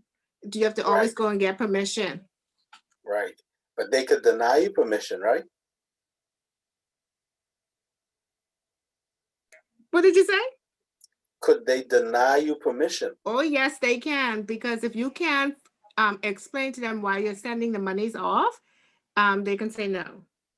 Exactly. Because they control the monies leaving the country and coming in. Right. So, do we have that now? Anything like that? We still do have it at some level. If you have a bank account in the United States, you can't send money to yourself, so you will have to go to them to get permission to send the money to go on your account. They won't give you permission to do that. But I understand what you mean. They won't give you permission to do that. No, they won't, but you'll have to go and explain that, okay, I have a bill over there. They will not give you permission for that. However, my point, Ms. Knowles, is, and you're right, the dollar card the central bank would actually tell you, no, they will not give you money to go do whatever it is you think you want to go and do. Okay. Now, right now, any of y'all go and order something on Amazon, you can use your debit card or your credit card, and you don't think anything about it. That is because the central bank allows the bank that you're dealing with, right, to convert your Bahamian dollars into US dollars to make that payment. They're not making it on each individual transaction. They're doing it as a gross amount, but that's how it's done. Okay. Yeah. So you can see that the objectives of the Central Bank of the Bahamas are very, very different. Okay. Because of the differences in our economy. We import so much. We have a currency that is not convertible, right? We have to be aware of our foreign currency exchange levels, the balance of payments conditions, right? And we want to develop our economy, okay? We want to develop our economy. Very different from the Federal Reserve and very different from a lot of other countries. All Okay. right, Mr. Thompson, Yes. 7:55. Okay. Exciting time. Let me send this to you all right this minute.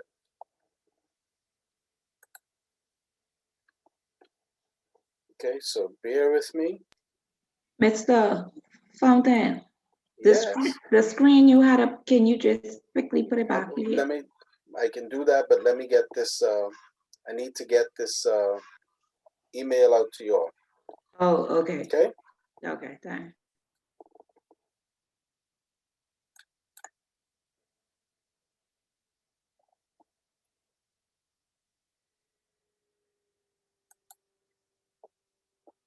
Oh man, there's always some problem. Why do y'all give me so many problems?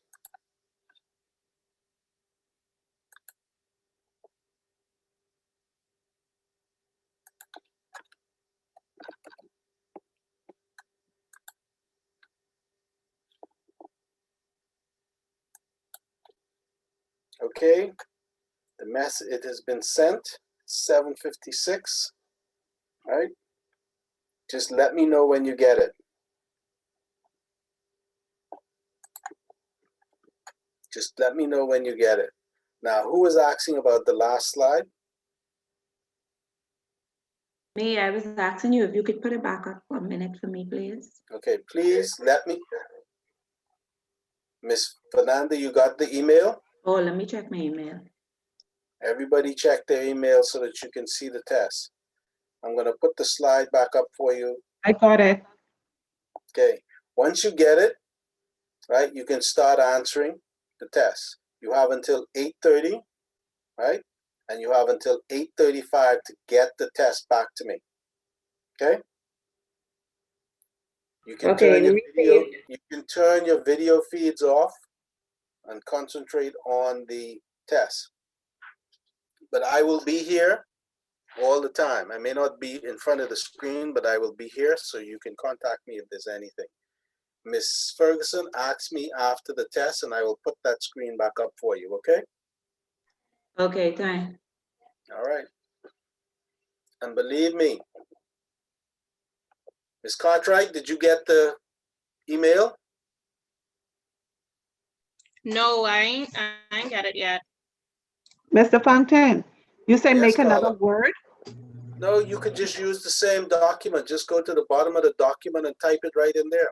Just type your name on the document. Oh, I got it now. Great, thank you. So Carla, you can use the same document. Just go test. You could even put it underneath the answer, underneath the question if you want. Do it any way you want, right? Okay. Let me see if it'll allow me to do that. It's a Word document. Of course it will. You just got to open it in Word.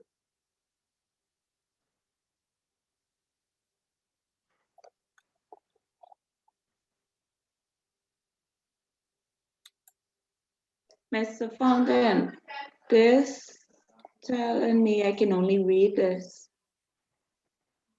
Just open the document. Just open the document, right? Sorry, I opened it. Okay. sorry, open the document. The file needs to be saved as a doc. Save or copy. Save. OneDrive. Actually,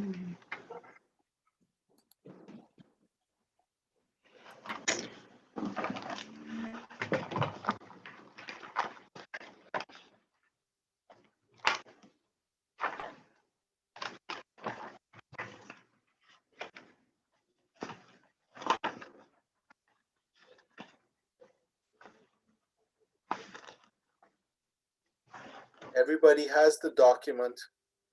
Have you been able to open the document and it'll say enable editing if anything, and just click on that button.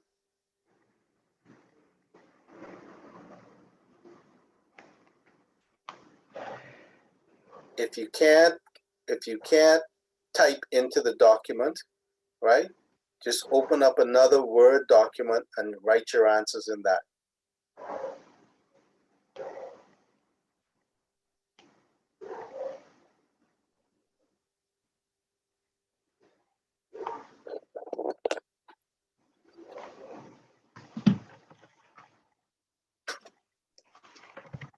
Can't get in this.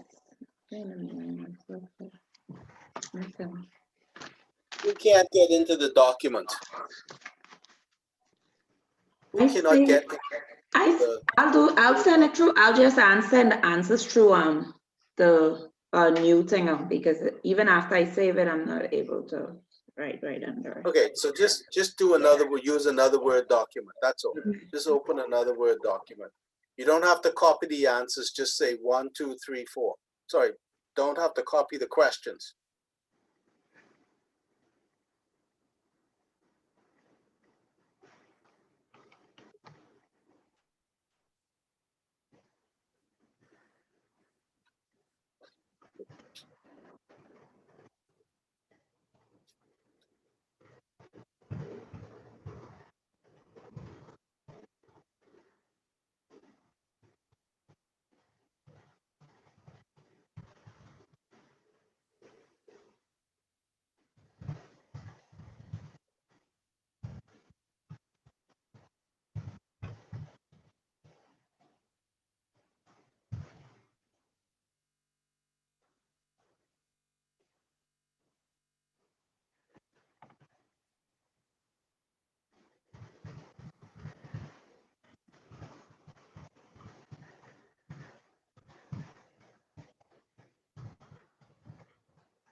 It is 8:30. You need to start thinking about sending back your emails with your answers.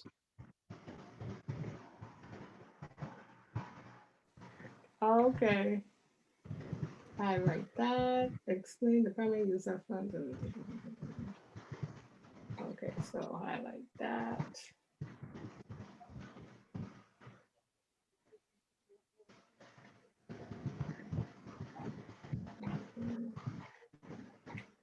Boy, Mr. Fountain, this is a lot for half hour. One question. I going to say Have like 3 different questions. 10 different questions. Could you repeat that? What are you saying? My sentiments Short exactly. answers, ladies. Yeah, you can't. If you write long answers, you ain't gonna finish. I had to go back and delete, boy, you could, yeah, Lord.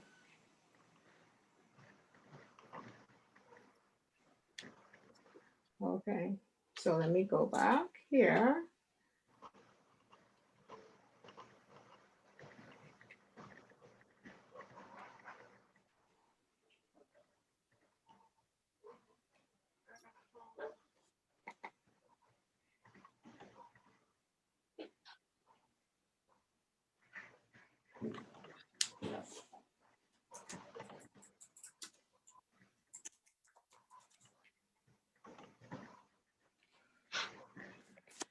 Oh, God.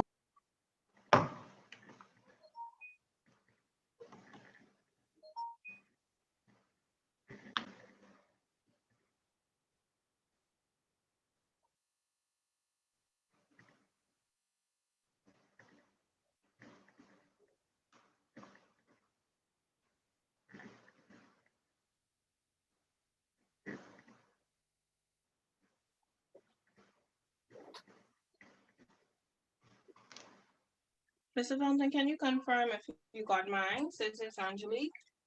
Not a problem. Just give me 1 second.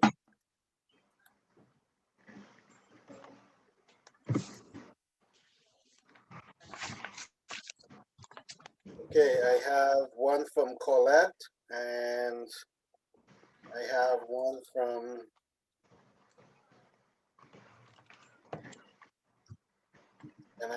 from Angelique. That's great. Thank you so much. Thank Okay, you. good night. Angelique, I can't believe you saying thank you for choosing Scotiabank. You know I don't like that. My Lord. Well, that's my bread and butter. That don't mean I gotta like it though. Thank That's you very fine. much. That's great. Okay. Thank you for sending me the information. Mr. Fountain, Good what's your night. email again? I'm sorry. What's your Who was that? email? Carla. Yeah, I'll let you know if I get it, Carla. I'm gonna come back and tell you if I got it. Okay? No, just give me an email again. Oh, Sorry. my email address. Yeah. It's COB lecturer. Oh, that's what you sent it to us? That's my email address. That's where we sending it to? Yeah, COB lecturer at gmail.com. That's incognito. Oh, no, I sent it back to, I attach it back to the same thing which you sent it to, J. Julian D. Fountain. That's gonna come up. Claudette, Colette, I have your email. Colette, I'm so sorry, but I have yours. Did you receive mine? This is Dominique. Dominique, I have yours as well. Okay. Colette, you sent me something. Angelique, Dominique, I got yours. All you have to do is just hit reply and it'll come right back to me. I Yeah, open that's it what in I the Word. did. I open it in the Word doc. Would you say it reply? I have Kelia's.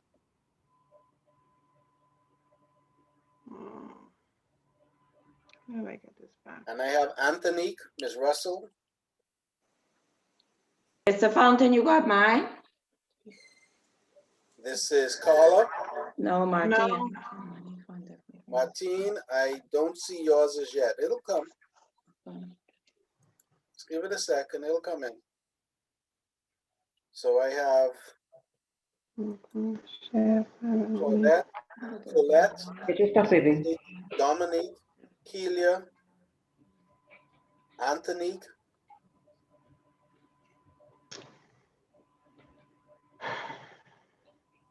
You said coblecturer@hotmail.com. at gmail.com.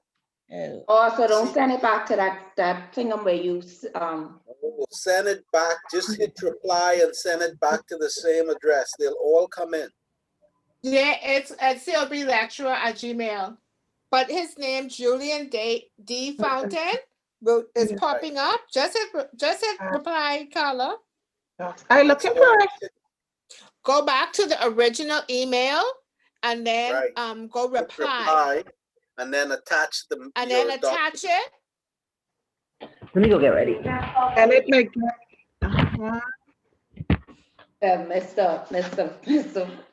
Mr. Fountain. Yes. So let me tell you this. Call it, I must say slow. I was doing it from my phone, and my phone gone dead on me, so I end up writing it, and I just using, I just take a picture of it, and I can send it to you via photo. I can attach them, okay? Okay. But and who if is this? That's Martine, but after I send it, if you want me when it's charged to retype it up and send the same thing to you, I can do that. Do both. Do both, please. Okay. But not enough to be after class when I already That's get okay. my thing of charge back. Martine, that's Yes, okay. sir. Okay. That's okay. I don't have any problems with that. Oh, Send me, Martine, yes, sir. send me, I sent it already. okay, all right. And then all you gotta do is type up the rest like you said, and it'll come to me. I have yours, Dominique, you're good.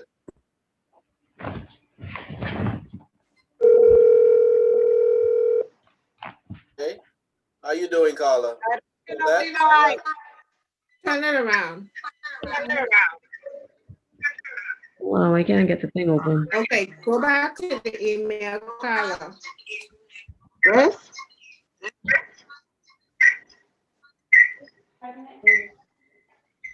Where are you calling from?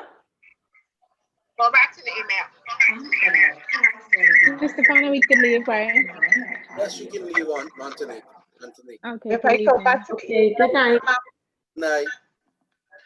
The email is Mr. Fountain, you got the picture thing, right? There it is. I'll check in a minute, Martine. Just hold on. Okay, charging this. Yeah, that's the next thing there. Hey, Mia, what's happening? You sent yours? Oh, God. Let me see if I could save it. Okay, Martine, I have to take the yours. photo as well. I'm trying to do that right now. Let me see. Martine, Yes, I sir. have yours. Martine, I Yes, have sir. yours. Okay. Okay, you sent me something. I have an email from you. Yeah, I attached the writing what I did. See, I write it. There we go. Okay, that's fine. Everything is fine. That's fine. Please don't mark me for spelling, because child. That's okay. The spelling will be fine. Once I could read it, that's all that matters. Mr. Fountain. Mr. Fountain, I think I sent it. All right, we'll get it done.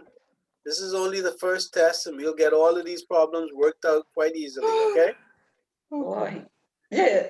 So, Martine, Yes, I sir. have an email from you. I have to check to see if I have the pictures. Mia, I have an email from you as well. I don't think that's the right one. No, because there's nothing attached to it. Hello? I have Yeah, two I see emails it. from you. I still don't have anything attached to it. I'm trying not to send you my sexy photos, Mr. Fountain. Oh, my wife wouldn't like Mr. that. Fountain, Mr. Fountain, man came in? This is Carla. No, Carla, I Yeah. don't see anything from you yet. Okay, it's a reply with Okay, this file. try now, Mr. Fountain. Okay, we'll get it slowly but surely. Everybody's gonna get it. For me, I still have your two, but nothing's attached. You can try it once again. I just sent it. Okay, Just give me a moment to get here. Mr. Fountain, you could open it to make sure it came. I look it and see in my sent. I'm sure. But it say it gone. He say he got yours. No, I got mean, an email, but I don't make see sure, no I want, attachment. you ain't no attachment, right? My shit, man. Such language for a nice young lady. I do apologize.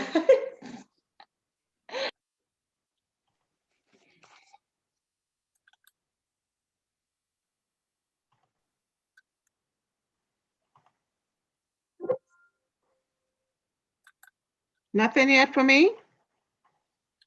I'm gonna check in a minute.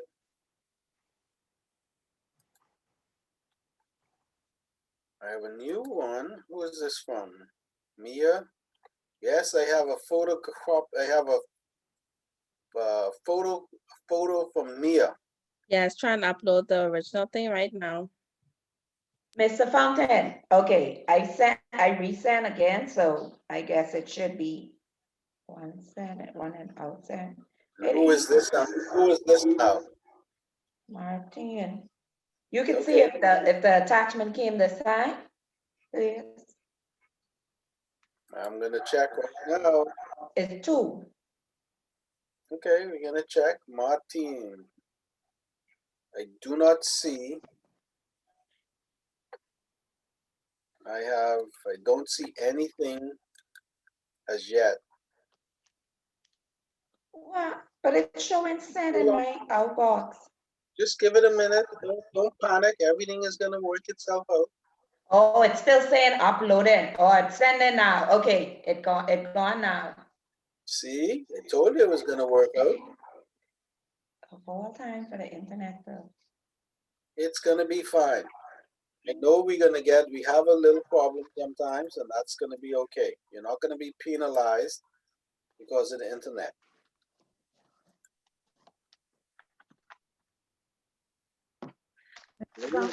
It says, new message from Martine. Ah, there are two attachments from you in that beautiful aqua penmanship that you have. Oh, all right, I good. can't see you get all these and you don't get mine yet. That's only because you're Carla, that's it. So Martine, if when you're done, okay, Mia, I got yours. There was only one photo on yours, Mia. Mia, Are you sure, Mr. Fountain? but there was only one. I only saw one photo. Okay. Carla, I am going to check Okay. again for you, okay? Okay. No, I don't see anything from you as yet, Carla. I don't know what Well, I do. I think I could just hold on. We can Huh? get it. I'm gonna Take a get you picture sorted and out. send it, Carla. No, but then I want to know how to do it for next time.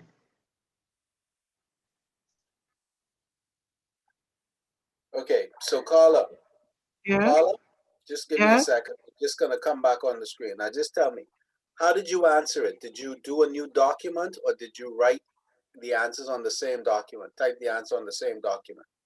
I think it'll allow me to write the answers on the same document.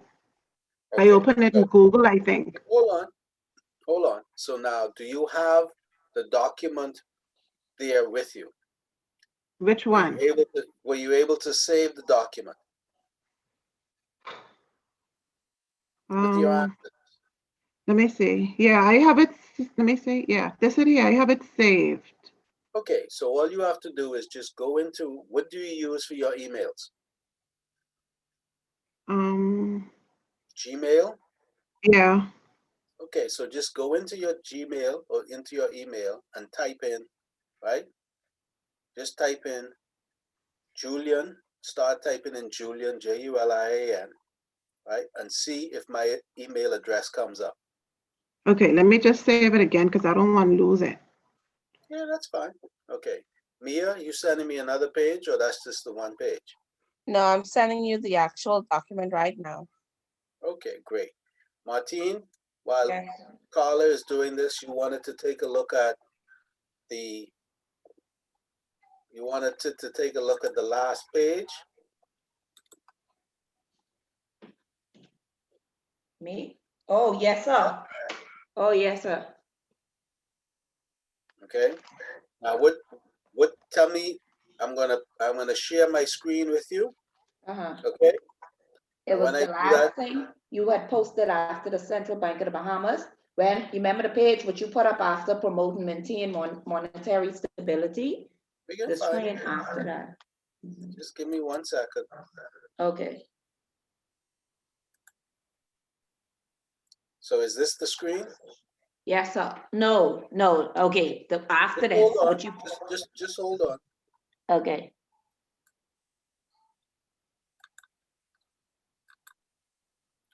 Okay, so not that one. no, This sir. one? No, not that one.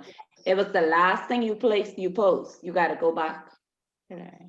That's the last thing that we talked about. Oh, okay, so the next page you put up, that was by mistake, okay. Well, I didn't want to go into that because we're gonna do Yeah. that next week.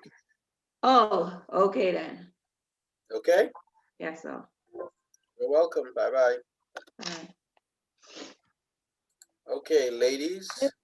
I'm gonna try and figure out now how to type this in that question thing that you sent. Or Okay. maybe you think it's probably because I Hold can't on. do it from the phone? You could do it from the phone, but you're always better off to do this class using a laptop. The phone is Okay. too small. Your fingers Okay. can't go around fast enough. Try and use a laptop. Okay? Okay, yeah, I can use the So what to do is laptop. go into your laptop. Go into your laptop, right? Yeah. And pull up the email that I sent you. Okay, All right. Now open the document in Word that I sent you. Carla, how you doing? I in the email now, trying to see if I could upload it. Okay. I think I can send the pictures because this is frustrating. Okay, so take a picture with your phone.